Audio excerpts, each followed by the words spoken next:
The highlights. Lagos State government pledges commitment to healthy living of residents. Federal government bans single-use plastic in ministries, departments, and agencies. On the foreign scene, WikiLeaks founder Julian Assange walks free despite pleading guilty in United States court. In sport, Nigerian international goalkeeper Adebayo Adeleye leaves Hapoel Jerusalem after 6 years. Now the details. I am Taiwo Baruwa. Lagos State Governor Babajide Sanwo-Olu has pledged his administration's commitment to healthy living of residents, clean environment, and effective water resources management. Governor Sanwo-Olu stated this at the opening of the 5th Lagos International Water Conference, with the theme Financing Water and Sanitation for a Greater Lagos said. His government is also committed to the completion of 70 million gallon water treatment plant in Adio, seeking more private partners. We all need to ask ourselves, how well are we playing this role? How well are we moving from lip service by just being able to resolve the issues? We all talk about cholera and the outbreak that we've seen in the last couple of weeks. We've seen it because of the proactive nature of this government, with all sense of humility. It was a level of how well we're able to take a proactive step and transparently have a surveillance engagement where we can raise our voices and raise them early.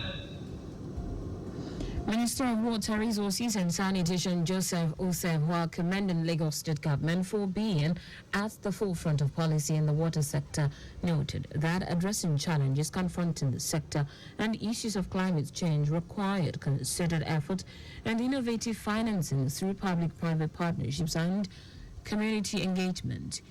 On the ongoing cholera outbreak in some parts of the country, including Lagos, the minister said all hands must be on deck to support the government and Nigerians to cooperate with relevant authorities to solve all issues of waterborne diseases by taking the campaign seriously and adhering to all sanitary advice. So I want to call on all Nigerians to impact and take this campaign seriously. We keep Nigeria clean by using our toilets, by putting together all the sanitary advices given by relevant bodies, the state governors, these traditional institutions, and different institutions to embrace this, so that together our financing mechanisms will be effectively and well utilized. Commissioner for the Environment and Water Resources Tokunbo Wahab said the conference is a platform not only to discuss financing mechanisms but also to address broader issues related to water governance, capacity building, and community engagement for inclusive, participatory, and equitable pursuit of water security. Executive Secretary of Lagos State Water Regulatory Commission, Loswako Funke Adepoju, noted that the objectives of the conference is to set new benchmarks for progress, developing innovative financing models to achieve sustainable water and sanitation solutions in Lagos, creating a comprehensive WASH framework that includes private service providers and harness local private investments through targeted public-private partnership models. These conversations are not only crucial but intentional. The Babajide Sanwo-Olu's administration, as we seek to achieve sustainable development in the water and sanitation sector, ensuring that every resident of Lagos has access to these essential services.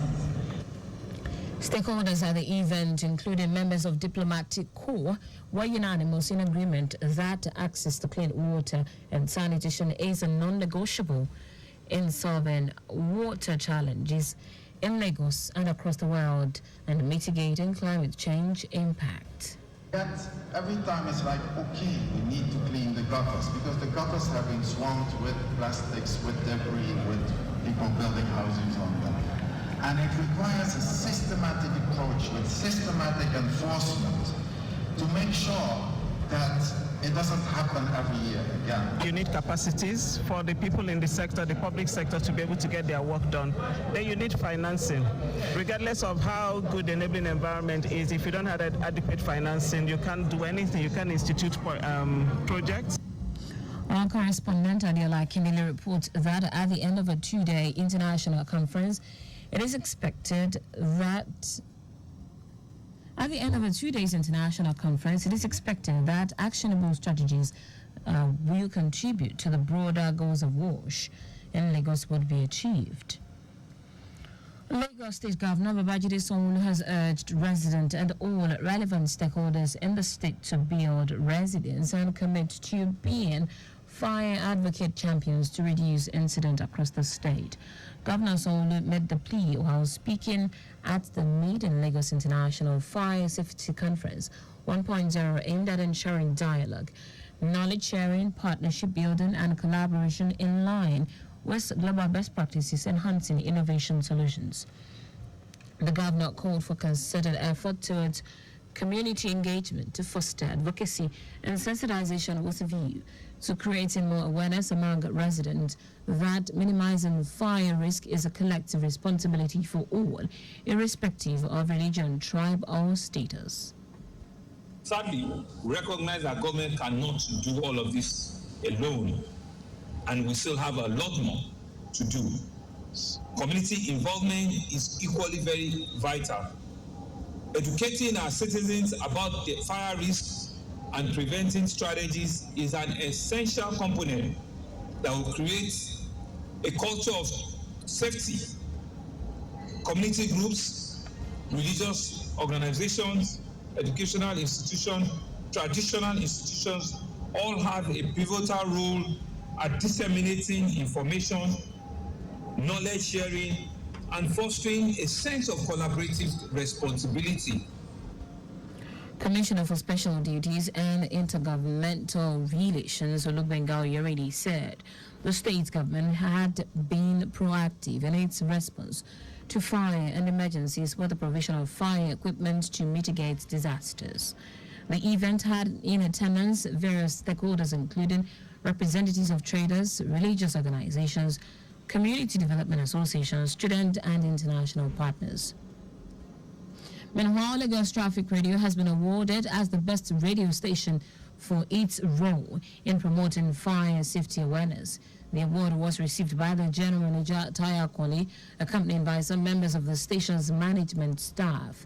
Earlier in her speech, the Director and Chief Executive Officer of the Lagos State Fire and Rescue Service, Margaret Adesheye, stressed the importance of fire safety measures and caution.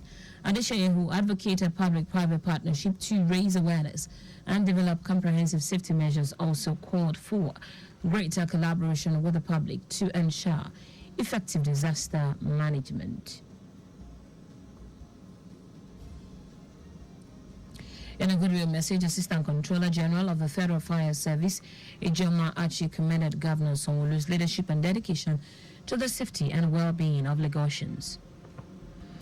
The Lagos State government has approved the appointment of CSP Adetayo Akirili as the new chairman of the Lagos Environmental and Special Offences Unit Task Force. Akirili, the new chairman, who is a seasoned administrator, was the former BRT Lane Monitoring and Enforcement Commander. The former chairman of the task force, CSP Shola Jejeluyi, has been appointed as the commander of the Lagos State Rapid Response Squad. The new appointment takes immediate effect. Now to the rest of the stories. The federal government has banned single use of plastics in ministries, departments and agencies of government. The Minister of State for Environment, Isiaq Salako, stated this while briefing reporters at the presidential villa in Abuja after the Federal Executive Council meeting chaired by President Bola Tinubu. According to Salako, the National Policy on Plastic Waste Management, which was adopted in 2020, envisages that by January 2025, some categories of plastics will be banned in Nigeria, and most of them are single-use plastic spoons, straws, PET bottles, water sachet, and so on. The Federal Capital Territory Administration, FCTA, has disbursed 3.2 billion naira to the 6 area councils, teachers and pension scheme as statutory allocation for the month of May. Minister of State FCT Maria Mahmood made this known while presiding over the 109th FCT Joint Account Allocation Committee meeting in Abuja. Mahmood said 1.14 billion naira was set aside for the 6 area councils, while 2.49 billion naira was earmarked for teachers and pension schemes. She also said that a total of 226.48 million naira was set aside as 15% pension funds, while 107.85 million naira was earmarked as 10% employer pension contribution. In foreign news now, WikiLeaks founder Julian Assange has pleaded guilty in a United States court under a deal allowing him to walk free following a 14-year legal battle. He entered the formal plea to a single charge in a northern Mariana Island, an American territory in the Pacific, 2 days after leaving a British prison. Assange spent the last 5 years behind bars at London's high-security Belmarsh prison, fighting U.S. attempt to extradite him. In return, he was sentenced to time early served and released to fly to his native Australia and be reunited with his family. The U.S. officials have been pursuing the 52-year-old over a huge disclosure of secret files in 2010, I beg your pardon, which they said put lives in danger. In sport now, Nigerian international goalkeeper Adebayo Adele has parted ways with Hapoel Jerusalem after 6 years at the Israeli Premier League club where he played 103 games. The 24-year-old penned the club a moving farewell message thanking them for their support and motivation through the years, but did not reveal his next destination. Adebayo joined Hapoel Jerusalem youth team in 2018 from the B United Football Academy in the Alimosho local government area of Lagos State and made his senior debut in August 2019 against Hapoel Rishon LeZion. He played the 2019-2020 season alone at Hapoel Katamon, making 33 appearances and represented Nigeria at the under-17 and under-20 levels before graduating to the senior team, receiving his first call-up in June 2022. Adebayo made the Super Eagles debut in June 18, 2023 in a 3-2 win over Sierra Leone. And that's it on the news at noon, but just before we go, always obey road signs and traffic lights. You can follow us on like all our various social media platforms: X Traffic Radio 961, Facebook Lagos Traffic Radio 96.1 FM, Instagram Lagos Traffic Radio 961. Subscribe and watch our news and programs live on YouTube at Traffic Radio 961. You can also visit our website at trafficradio961.ng. Did you know that the Sanwo-Olu administration donated security equipment worth billions of naira to the police? You can get more details on the Lagos State Government website. To end the news, here are the highlights of the major stories. Lagos State Governor Babajide Sanwo-Olu has pledged his administration's commitment to healthy living of residents, clean environment, and effective water resources and management. The federal government has banned single-use plastics in ministries, departments, and agencies of government. We also told you that WikiLeaks founder Julian Assange has pleaded guilty in a United States court under a deal following him to walk free following a 14-year legal battle. In sport now, Nigerian international goalkeeper Adebayo Adele has parted ways with Hapoel Jerusalem after 6 years at the Israeli Premier League club where he played 103 games. For contact with the newsroom, send a message to info@trafficradio961.ng. That ends the news broadcast compiled by Adesuwa Joyoka. I am Taiwo Baruwa. Thank you for listening. Good afternoon.